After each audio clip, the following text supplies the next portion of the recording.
Good evening to the many of you here in the Januzak Theatre in the Blavatnik School. Good morning, evening, night to those of the many more of you joining online. My name is Kieran Martin. I'm a Professor of Practice here at the Blavatnik School at the University of Oxford. My pleasure to welcome you to what should be an absolutely fascinating event tonight on the role of cyber operations in the Russo-Ukrainian war. We will have a presentation from our expert guest, who I will introduce in just a sec. That will be around half an hour, and then I will moderate Q&A for the rest of the allocated time. You will be, if you're on Zoom, you will be bombarded, spammed, I'm told, by the wonderful tech team here with instructions on how to do that. Those of you in the room can ask questions in the more conventional way. But without further ado, I'm absolutely delighted to welcome Dr. Nadiya Kostyuk, who's visiting with us this week and today from the Georgia Institute of Technology, leading scholar in the increasingly important field of cyber operations in a military context. Herself originally from Ukraine, she's been in the US for around 15 years, a graduate of a doctorate at the Belfair Center, the renowned Belfair Center, one of the leading schools of cybersecurity study in the world. And I think to set the scene, 13 months or so ago, as we readied ourselves for, by then sadly began to feel like the inevitability of a Russian invasion of Ukraine, there was a lot of hype around the possibility of extensive cyber operations that would be both decisive and highly visible, not just in the context of the invasion and the offense against Ukraine, but also against Ukraine's allies. A lot of fear. I remember being inundated from people all over the world wondering whether the British Airways outage on the day after the invasion was the beginning of some sort of cyber war, and had to tell people the more prosaic truth that it was just another British Airways IT. At this time of hype and fear, and we had enough to worry about, particularly the people of Ukraine, a few very brave scholars pointed out some of the nuanced realities of cyber capabilities in the modern world. And Dr. Kostyuk was absolutely at the forefront with some really groundbreaking scholarship, which has stood the test of time. So now that sadly we are 1 year into this conflict, I think it's essential for those with an interest in the role of cyber operations in a military context to hear from her about how it has played out in reality. So without further ado, I will hand over, and please join me in welcoming Dr. Nadiya Kostyuk.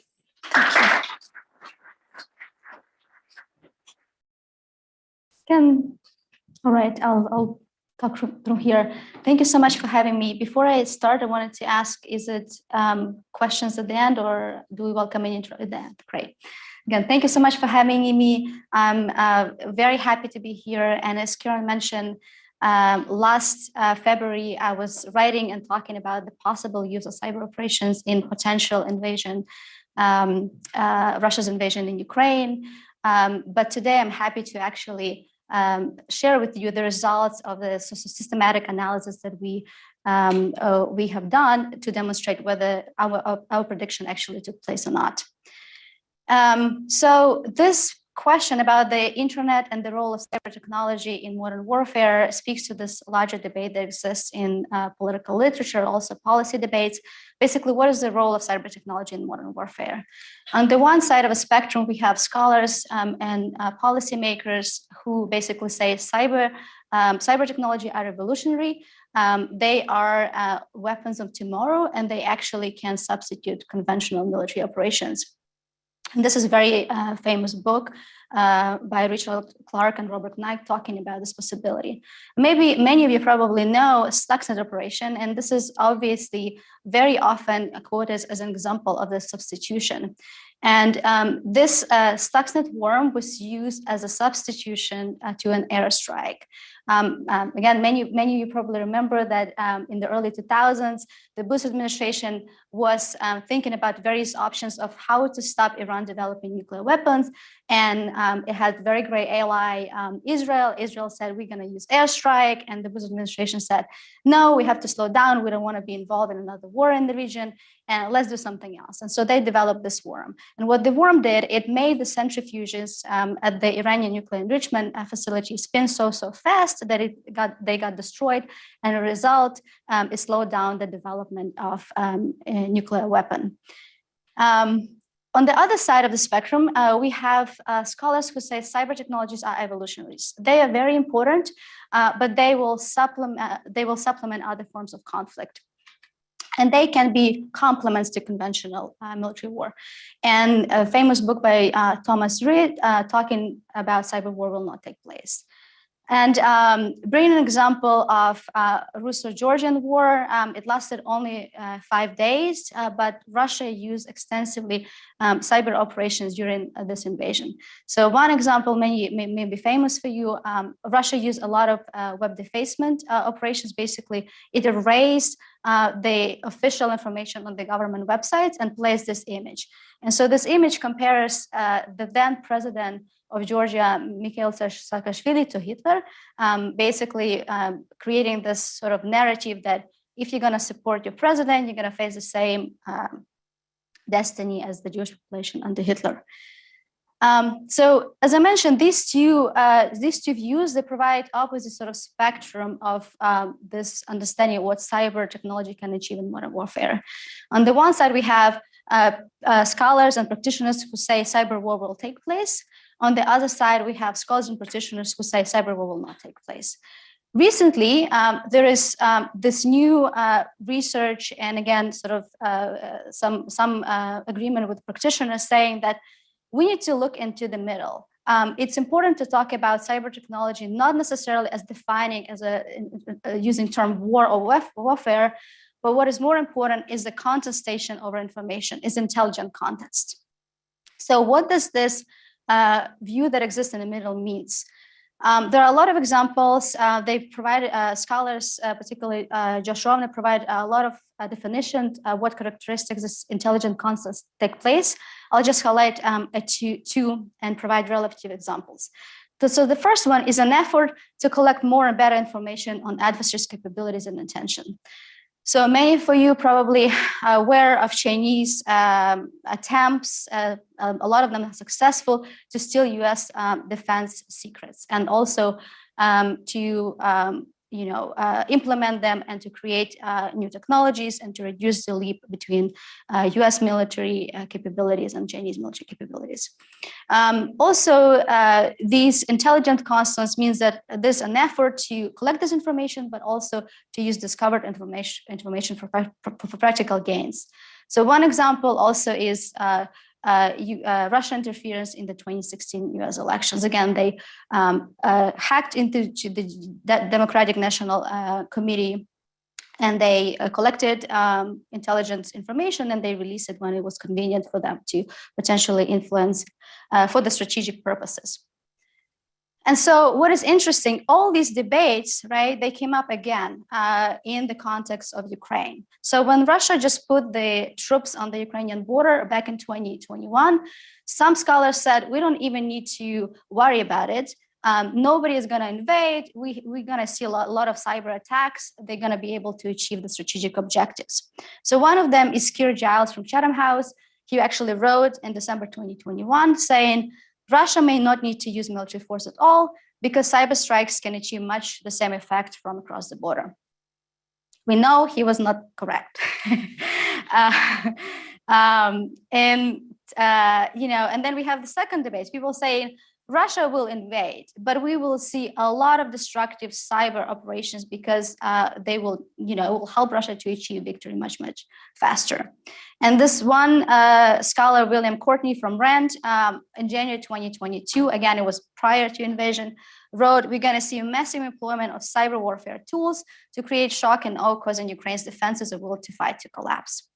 And okay, a few months passed by, not too much going on. Of course, there were some minor cyber attacks, right? There were in February and March, there was sort of web defacement, pseudo ransomware.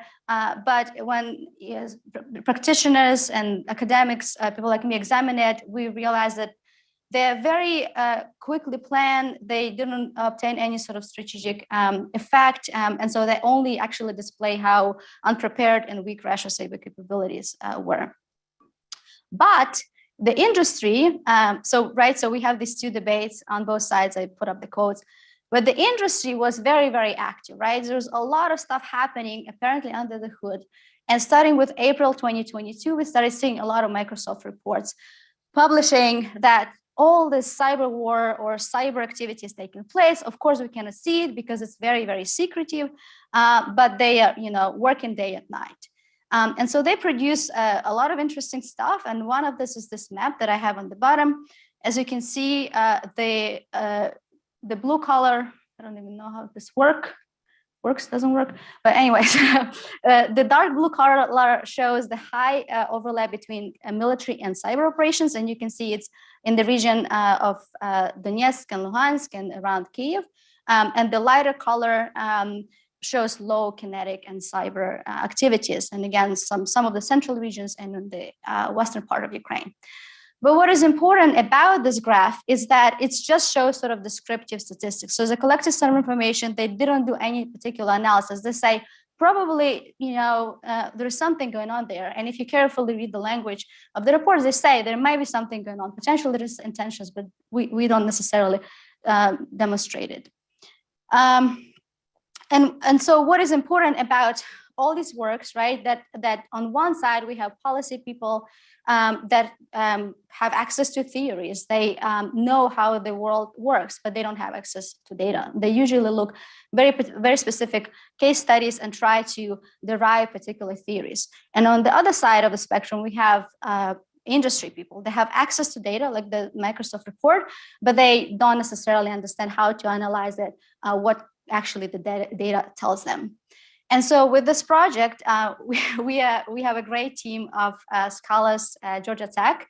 Obviously, I'm presenting this project, but it's not just my work. I work with political science and computer science, and we're trying to combine this world, right? We're trying to bring political science perspective and computer science perspective and see like what can we actually learn what is happening here. And so by doing so, we're looking at this particular research question. We wanted to know if cyber conflict is an important virtual combat theater, right? It's actually a complement in military operations, or is it a separate set of intelligent concepts and information operations? And hopefully I'll be able to convince you shortly with the data and our analysis that it's the latter. It's more about intelligence and it's more about information operation because it has greater value, at least in the context of Ukraine. So to do that, we collected two important data sources. The first one is called VINA, Violent Incident Information from News Article. It has 14 Ukrainian and Russian sources, and it collects information on reported cyber and military operations. And because we know there is a lot of reporting biases that could exist, we use this MELT R package, for those who are familiar, statistical analysis to address potential over-reporting of the events.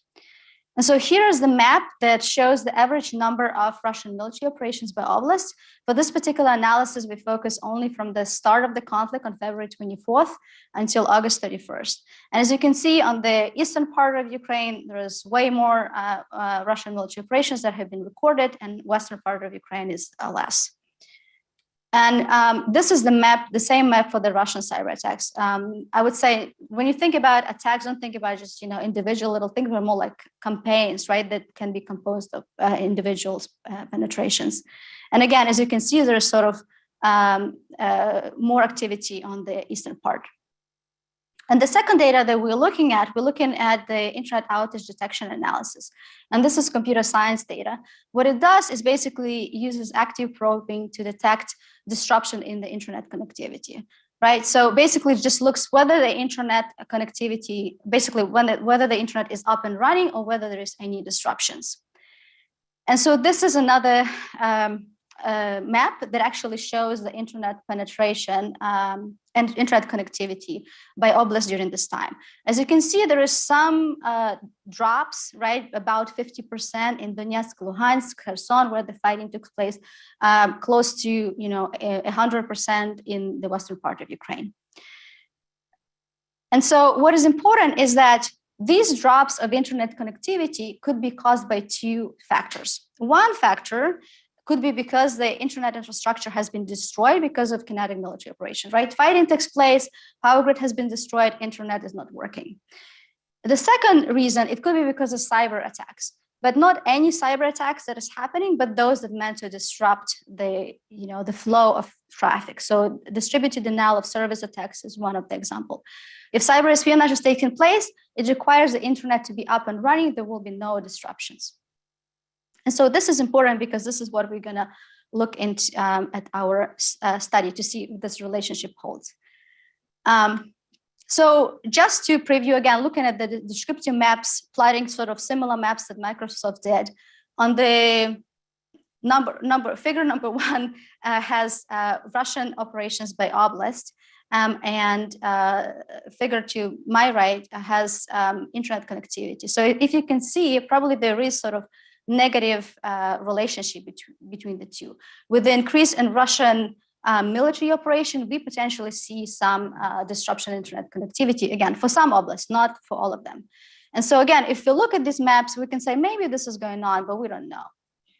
And the second one looks at the Russian cyber operations. And similarly, again, there is some overlap, especially Donetsk, Luhansk. There's some interesting patterns. In the Western Ukraine, there is very little Russian military cyber operations, and internet connectivity is great. But again, we cannot conclude whether this is, systematically, whether this relationship holds. So we need to do some analysis for this. And before I do, I wanted to remind you our research question and outline the expectations that we are looking for in this analysis. So if a cyber conflict is an important virtual combat theater, basically, we should see that rise in Russia's military and cyber operations result in the decrease in internet connectivity, because the goal is to disrupt, create any potential issue with combat and control. And so we would potentially see drops in internet connectivity.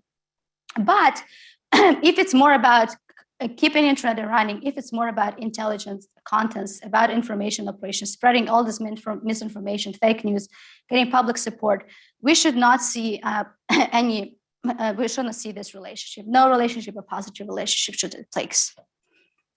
So I'm happy to talk about methods that I use. I'll leave it for Q&A, but I'll just move straight to the results. And so here we'll start with the first part, which is basically cyber operation, effect of Russia cyber operations on internet connectivity. And here we have days lags, right? So basically, Russian cyber operations today, what effects it has on internet connectivity tomorrow? Russian cyber operations 2 days ago, what effects it has on internet connectivity 2 days from now, and all the day to day 5. Here, 0 says there is no relationship, right? And here we have like point of our effect size and confidence interval. And so if any of them sort of crosses 0, there is no effect. And this is basically what we see. There's no relationship between the two. So what it tells us is that there is no systematic use by Russia's response to cyber attacks that meant to disrupt internet connectivity, at least from the analysis of this first phase of the conflict. Then we're looking at this second relationship, right? Because we said also Russian military operations can destruct internet infrastructure, and we wanted to see if this is indeed the case. And we do see, right? We do see this drop. So basically, we see that with rise of Russia's military operations, we see some disruptions in internet connectivity. But what is key here, it's important to look at the scale. As you can see, it's so tiny. It's very, very close to 0. So what I did, I translated this into the actual effect size to give us a little bit context of what's going on. So with the increase in one Russian military attack, there is a decrease of 0.03% of internet connectivity, which is super, super tiny, right? Like, I don't even know what it actually means, right? Maybe one household doesn't have, I don't know, internet. So I decided to look at the maximum. I was like, okay, what is the day when the like massive bombardment is happening, a lot of destructions. And so that day has 32 military attacks. And again, this is not just potential like individual thing, it's more like a campaign against particular village in the oblast. And again, this translates into the drop of 4% of internet connectivity. This is a little bit more significant, but still not super important. So to sort of sum it up, as I introduced, we're looking at the relationship between the effect of Russia's military and kinetic operations, military and cyber operations on internet connectivity. And so for the kinetic, we found some sort of effect, but it's, again, as I mentioned, it's so tiny, it's less than 1% on a normal day. So I would say we potentially should neglect it. And we didn't find any sort of effect between cyber operations and internet connectivity. So this leads me to conclude that cyber conflict is a separate set of intelligent concepts in information operations. So of course, I was actually talking to Kiran before this, and I was mentioning that we hopefully will be holding a workshop in April with Microsoft and Mandiant people. So hopefully I can tell you more about this intelligent constant stuff, because obviously I am deriving my knowledge from public sources, so probably know as much as you do. But there is some anecdotal evidence that can support this, right? We know the cyber espionage has been happening since even prior to the war, right? This was published in February 15, 2022. And what is surprising, right, is that we know that Russia has been in Ukrainian critical infrastructure before the conflict. Russia has been in Ukraine's critical infrastructure for 8 years prior to all the stuff, right? It has been forever, since probably the collapse of the Soviet Union. So we should have seen something going on, right? So for me, it's sort of, if you have access and you're just sitting there, why don't you, destroy it? This sort of evidence tells me that internet was up and running was very crucial for Russia at that point. And again, we have all this information about that Russia uses also spies on Ukraine's allies and goes beyond Ukrainian borders. Also, Russia, and this quote for me is super interesting, summarizing all this like cyber mess, right? So Job Bateman from Carnegie Endowment for International Peace says, also, although destructive attacks are most attention-grabbing, right? So we tend to see a lot of them in the news. Russia's main cyber activity in Ukraine has probably been intelligence collection. Russian hackers have most likely sought to gather data to inform Moscow's pre-war planning, kinetic targeting, occupation activities, influence operations, and future negotiations with Kiev, right? So this is the key, because they say it's not necessarily collect intelligence to influence the battlefield events, but they are planning moving forward, right? Even for potential negotiations. However, Russia's brutality and incompetence seem to have prevented Moscow from properly leveraging cyber intelligence. Additionally, non-cyber intelligence sources like imagery, human agents, and signal intercepts have been more practically useful for Russia. All right. We also know Russia has been a master of information operations. And here, again, I'm focusing on Russia actions, but Ukrainian government has been also its own player. I'm happy to discuss that in Q&A.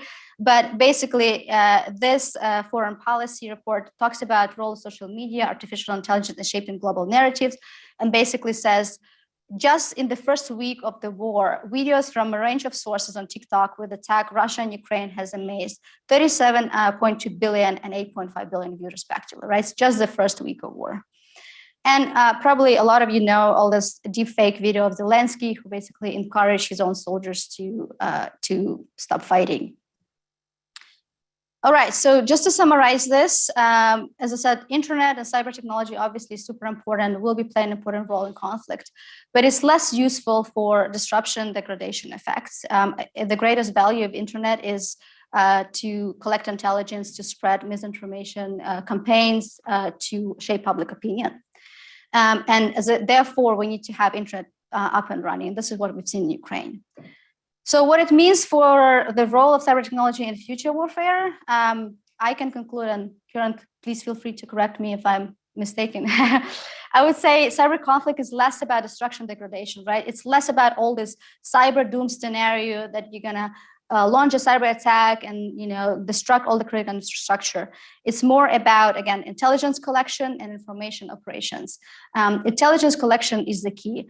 Information has been always important, but in the current world, is technology, information, and knowledge can actually shape the balance of power and actually affect the international relations. Thank you.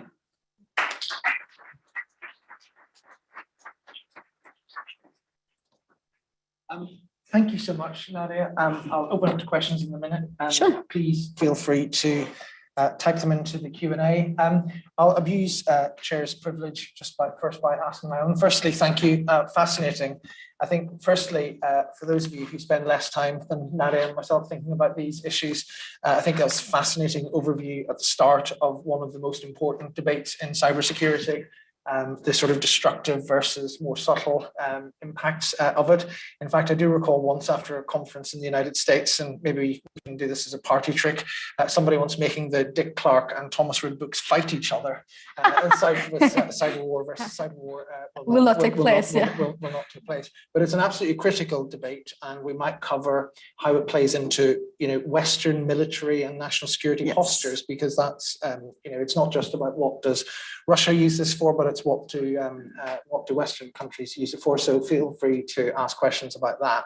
And then there's the question of how it's played out in the Russia-Ukraine conflict. So I suppose there's one question. A lot of the questions, I think you've done a brilliant job, explaining in well evidenced terms what's been happening, and most intriguingly, perhaps what's not been happening. But I suppose one then conundrum in all of this is, if there is, as there has been sadly, a full-scale military invasion, and if there is an understanding on the Russian side that, look, this isn't about shock and awe, it's about information, it's about intelligence, but it's also about news, propaganda, feelings, and so forth. Why did Russia particularly in the early days, why did it let the infrastructure that allowed Zelensky's nightly broadcasts, why did it allow it to stay?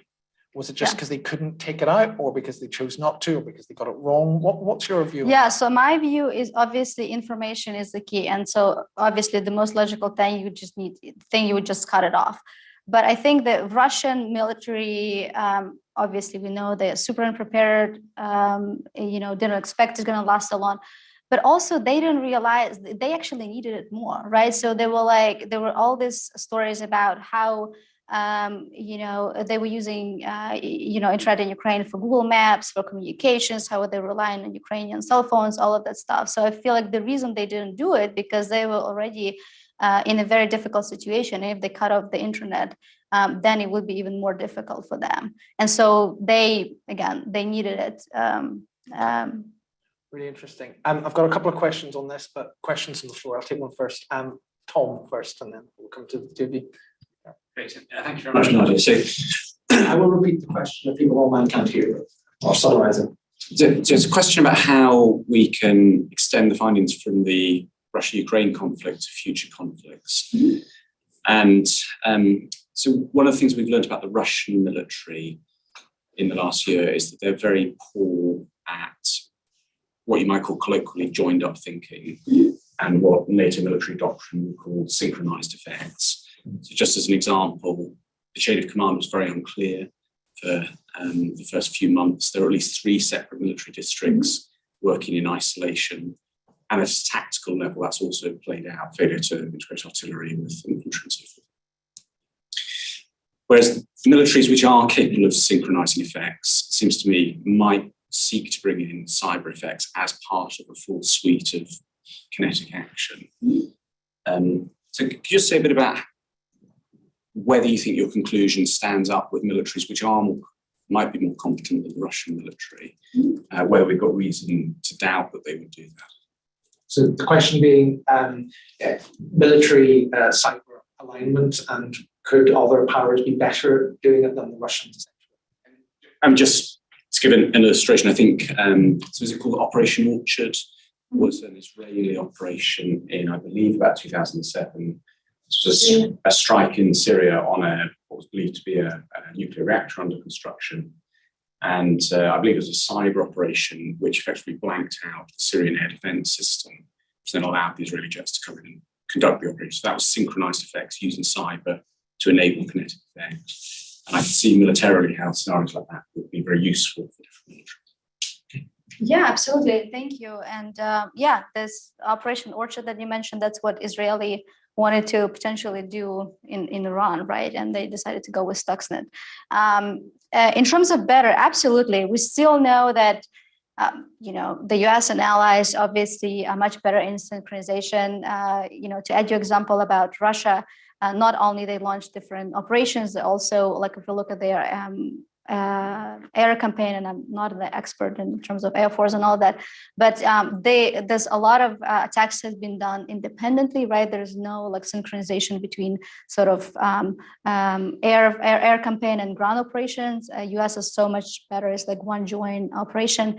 And obviously in terms of the cyber, US is leading in this way, and also working currently with the NATO partners and trying to work on. There are a lot of challenges with joint operational ability, sharing all this information, et cetera, but it has been much better. So I think it depends, right? It depends in terms of what would be the value of destructive campaign. So I totally could see the synchronization in terms of the collecting intelligence and feeding that intelligence actually affecting the battlefield events on the ground. There could be potential disruption of some critical infrastructure, but my thinking is like the value is very, very small, because usually if I don't know, let's talk about like if you attack a critical infrastructure, usually it's been recovered within a few hours or something like this. So if you need this critical infrastructure not to work at all, you better bomb it or do something like this, right? So to answer your question, I think there could be potential use, and I would love to do research on this and give you a better answer. But value from this, besides cyber espionage operations, it's rather low. Okay, thanks. I'll take a question online. It's beyond the research, but it's really interesting. Sure, so it's from Dr. Jamie Saunders of the university, but also a former senior figure in UK cyber defences and law enforcement, and said it's about the West's actions. Ukraine's allies in the West have sought to disrupt Russian access to digital services like SWIFT by cutting them off from Western-controlled networks. To what extent do you see this as part of the broader cyber conflict in inverted commas? Because you could argue it's not cyber conflict, but it's a thing. And what are the longer term implications of that sort of activity? So I would say it's exactly this, cutting off access to information is all this sort of basically cyber conflict is not war per se, but the point that I'm at, cyber conflict is more about contest of information and intelligence. So by cutting them access to this, they cut off to, basically the economy suffered all of that stuff. So it's sort of this, I would say operations that exist in gray zone conflict, even though it was a part of the, general strategic response to Russia's action in Ukraine. Thank you. We have a question in the front row, then I'll come to you from the second row from the back. Yourself. Thank you very much. It's really fascinating. I have two quick questions. One is, who is doing the attacks? So are these units within the army, or are they freelance cyber criminals who might work for Russian interest? And also, how sophisticated are these attacks? Are they, because the view that we get here is that they're actually not that sophisticated. And then we know that there are sort of DDoS attacks when famous guests arrive in Kiev. So there seem to exist those kind of attacks as well. So I was wondering whether you have an answer to that. So if we're talking about, there's a lot of cyber actors in this space, right? So if we talk about the Russian side, obviously, a lot of this group, they are sponsored by the Russian government. Some of them, there's depending on the threat actors, some of them actually proven to have connection to Russian governmental units like FSB and military intelligence. If we talk about who is doing attacks on the Ukrainian side, we have learned the important role that private sector is playing, right? The cyber army, a lot of volunteers and a lot of this. And actually, there is, I was at the discussion yesterday about this conflict back in Atlanta, and we were talking about the importance of understanding how much, moving forward, how much the US government would potentially be needing to rely and to work with the private sector, right? A lot of the operations, a lot of the defense that I have done was sort of, free will, volunteer, but like it's actually very expensive enterprise. So again, there is a lot of variety of actors. In terms of sophistication, usually the state-sponsored attacks, they tend to be sophisticated because they have resources and all this, and there's no need to just waste resources on something that is not going to create any effect at all. In terms of the attacks in the context of Ukraine, yes, a lot of them, they were very poorly planned. They were really rushed. They were not very good. And what it shows me, again, I cannot, I don't have a direct line to the Kremlin, so I cannot tell you for sure. But at least it shows me that they were not thinking about the digital component, right? So they were marching on Kiev. They were thinking in 3 days, they're going to have the parade. Ukraine will be, owned by Kremlin. And a lot of the people in the chain of command even didn't know what the actual goal was. And so I think like the discussion about the cyber domain was kind of like came up quickly. It was rushed. It was executed. And so it shows how, unsophisticated, how useless these operations were. Question at the back, and I've got a few more online as well. Please keep typing, but yes, please, thank you. The theme of this is return on investment and blowback. So we look back to the NotPetya attack, and it was supposedly heavily targeted at Ukrainian facilities, but we saw a ripple effect throughout the world. Then, like you just mentioned, Russia thought they would roll over Ukraine in 3 days. Like we know, the difference between a kinetic weapon like an atomic bomb and a Stuxnet attack is that once Stuxnet gets in the hand of a security researcher, we all know the 0 days that they spent tens of millions of dollars to develop. You see an atomic bomb drop, it still took Russia several years with stolen intel to develop that weapon. So you lose that ROI on that digital weapon the moment that a security researcher gets their hands on. And if Russia thought they were going to roll over Ukraine in a couple of weeks, why would they take out the internet, risk blowback on themselves and the rest of the world, and lose all that ROI that they spent to develop that weapon to take out the internet? So just before you answer that, just for the less initiated, NotPetya, 2017 Russian operation against Ukraine that went horribly wrong and wiped out about $10 billion of commercial damage in several dozen different countries indiscriminately. So. It's a possible alternative story. It's a very, very possible, right? I don't know if I would say, it hasn't been playing as well as Putin has predicted, and we can see a lot of like escalatory move. So I would wanted to see some of this escalation, and they started bombing critical infrastructure in the second phase of the war. But I don't see we've seen a very significant escalation in the cyber attack. So I was thinking, if you have all this access and you're obviously losing, you have all this pressure, all the sanctions, you have very few allies. And your own population is trying to escape and becoming refugees in some parts of the world. I feel like maybe you would have used that option. I wouldn't say that necessarily would do all this drastic sort of description, as you mentioned, blowing up the whole internet in entire Ukraine, but like at least something a little bit more than web defacement or pseudo ransomware attack that was like not very good. And so one more point, can I add one more point? One more point is like, yes, Russia has access to Ukrainian, infrastructure, but if you look at the attacks on the Ukrainian power grids that took place in 2016, 2015, it was not very well planned. It was, rushed. There are a lot of evidence that shows that they just wanted to make the point. It was sort of trial and error to potentially use the same technique against the US. So again, I'm not too sure if they are putting their best efforts against Ukraine because they know the value is very small and they already probably have a lot of intelligence from, people in the government and other sources. Maybe they're putting all their best efforts hacking US grids and staying there and just waiting for the moment when they need to use it for some leverage or something. Well, we might come back to that, and if you want to ask a question from the floor, do put up your hand. But I'm just going to move online. Question from Dr. Roxana Radu here at the school, who's online. Fascinating research shows the ongoing cyber probing and intelligence collection. But she says that presumably fits with what Ukrainians would have expected. Mm-hmm. How would you characterize the surprise element in these cyber operations? And if I can add to Roxana's question, given what you've just said, obviously there have been major deficiencies from the Russian point of view in their own military planning and execution of that.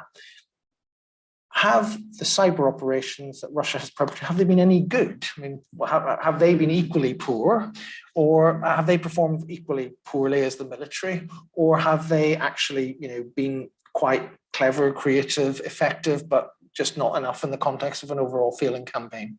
So if you invite me back here in April, I can give you a better answer after I talk to Microsoft and Mandiant people. Right. But I do think that there has been stuff that is going on, right? I mean, again, it seems that industries, they've been so busy fighting off, helping Ukrainian to build, resilience and, sharing technology.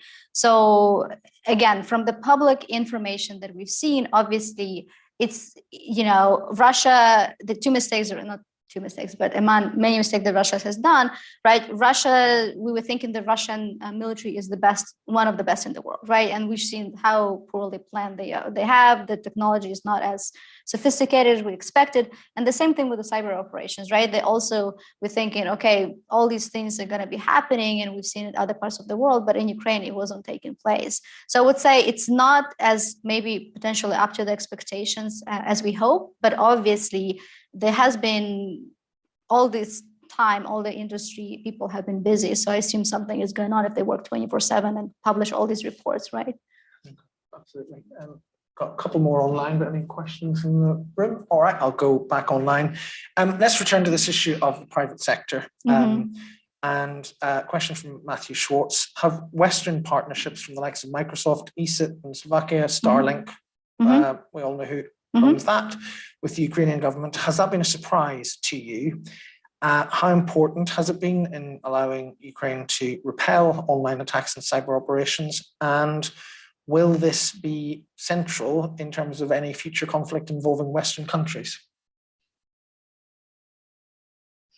Yes. So yes and no, right? So Ukraine, basically, when I did some interviews in Ukraine back in government and in industry in 2014, there was no too much discussion about the need of having cyber capacity within the government, right? They were like, we have this invasion happening on the ground. What are you talking about, right? That was the answer. They have like a small unit, but not too much going on. But then, attacks 2015, 2016, and 2017, basically every single year, there was something big in Ukraine. So they brought back the significance of cyber space, and they have been partnering with the US since 2014. They have been building capabilities. Of course, it's not perfect, but when I talk again to people even prior to war, they say that 8 years is such a significant change, right? They have not only institutions, policy, but actual capabilities. And there's no secret, obviously, that it's not only working with the US government, but also industry is very involved because of contractors and all of this stuff. So actually, they have been helping Ukraine. So I would say I was not very much surprised. I wasn't surprised as much, but I really sort of surprised and appreciated the scale, not only from the public sector, but non-state actors, right? They were really like put it together quickly and shut it down. In terms of the central role, as I mentioned, the discussion we had earlier, obviously, there is big realization within the government that public sector has a lot of capabilities, and when war in Ukraine, it plays one of the central roles. And so I guess the next thing that this should be the discussion how that should be, not like formalized, but should be set of some sort of rules, and it's not like ad hoc, right? Okay, this time I'm going to help you, next time I'm not going to help you, because the situation in Ukraine is very unique, but obviously. Again, I think it's a discussion to be had. Yeah, I think just adding to that, there's a huge set of issues. Very good blog recently by a US industry figure, Joe Slowick, saying, let's transpose this into another conflict situation, which is less morally unequivocal.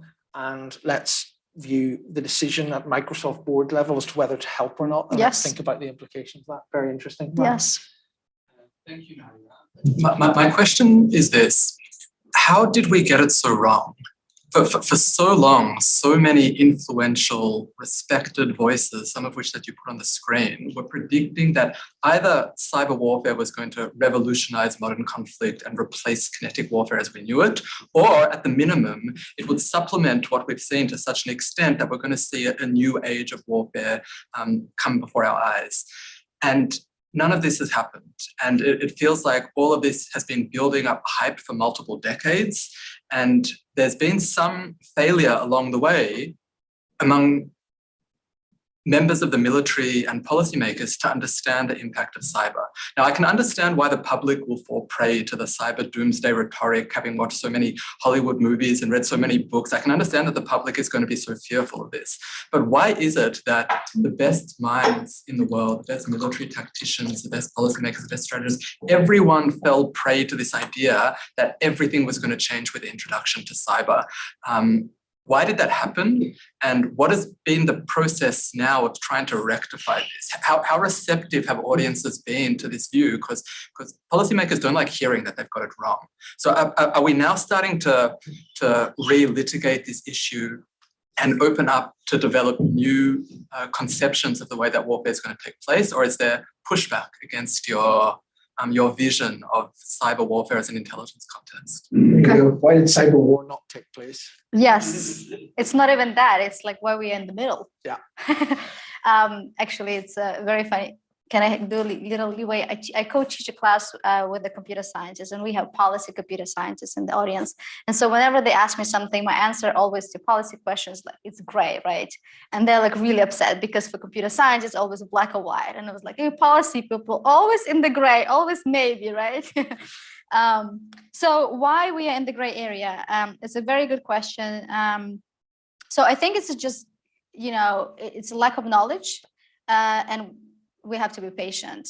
So I'll elaborate on this. So when the nuclear weapon was developed, it took us 50 years, 60 years to kind of completely understand, update our sort of understanding of the development of nuclear capabilities, deterrence, and even now there's still a lot of research going on about our journals at which we publish, right? They occupy the nuclear weapon discussion on nuclear weapons.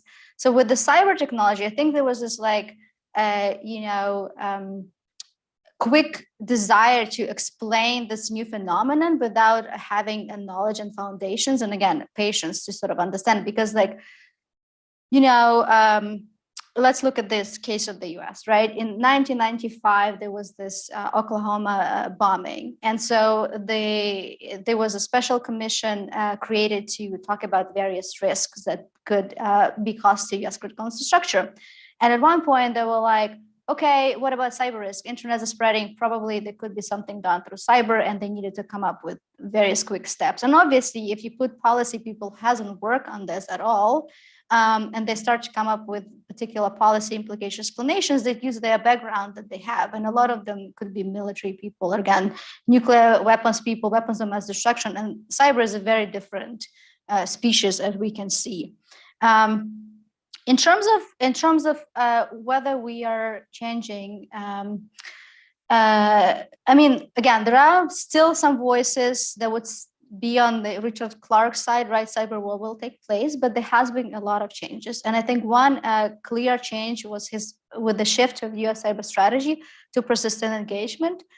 which is basically similar to intelligent contents, right?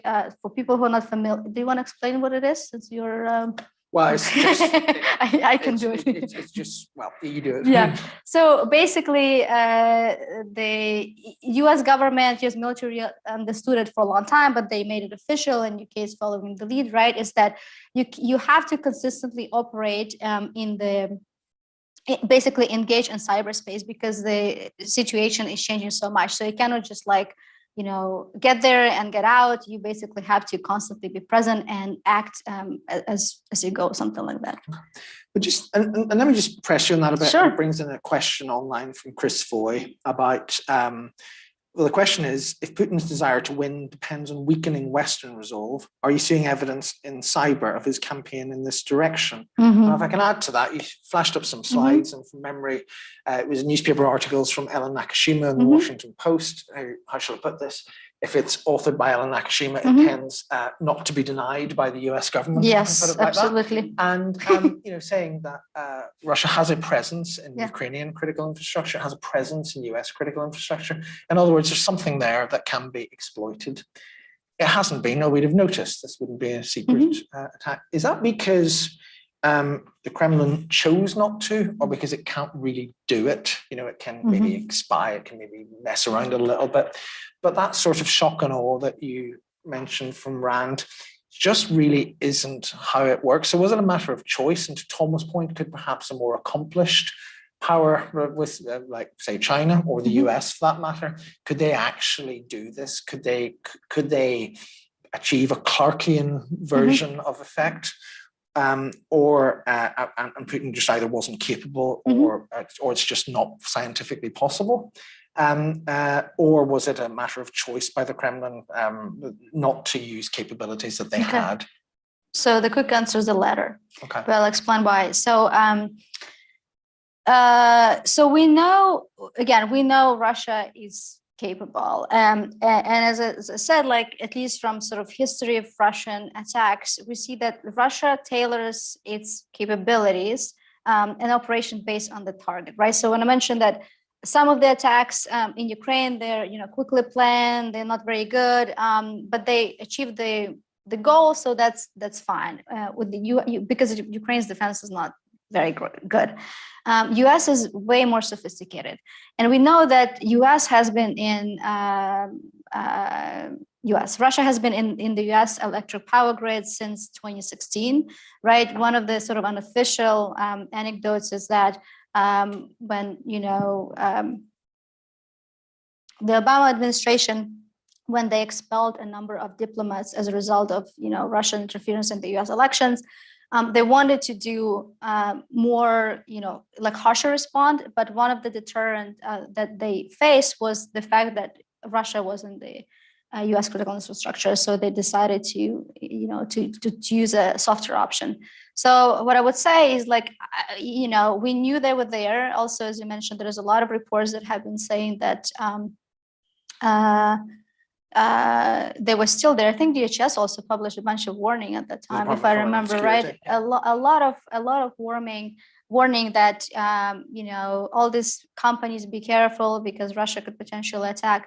But I think what the attack against the US, even if it's cyber attack, could be viewed as an action of escalation. Again, it's not as escalatory as military, but again, I think they were careful it not go that round.